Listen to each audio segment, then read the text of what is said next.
மேகா மேகன் மேகா மேகா மேகா மேகா ரியாக்ட் பண்றோம். மேகா மேகா மேகா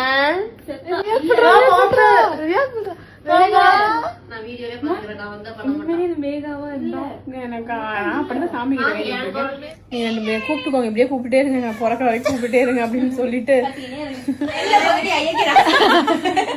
ஆமா, அன்வான்ட் டாக்ஸ் இதெல்லாம் அப்படின்ற மாதிரி இருக்கும்.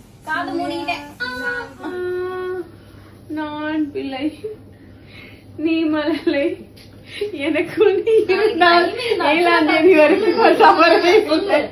மாசம்தான் பிறக்கணும். அப்புறம் மே மாசம் பொண்ணா ஒரு நாளும் ஸ்கூல்ல பர்த்டே செலிப்ரேட் பண்ண முடியாது. அவங்களுக்கு 1000 இடமே இல்ல போல. அம்மா அம்மா அம்மா அம்மா கை கையோ காலோ கை எப்படி அங்க போகும்? எனக்கு கை கைன்னு சொல்லி பழகிடுச்சு. நீங்க டென்ஷன் ஆகுறீங்க. கையோ காலோ முட்டியா கூட இருக்கலாம். வாஷ்ரூம் வருது, போனா பயமா இருக்கு. ஒருவேளை ஏதாவது குழந்தை வெளியே வந்துருச்சுன்னா போய் வெயிட் பண்ற டைம்ல கான்ஸ்டிபேட் ஆன மாதிரியும் இருக்கு, ஆகாத மாதிரியும் இருக்கு. படுக்கிறது முடியல, திரும்புறது முடியல.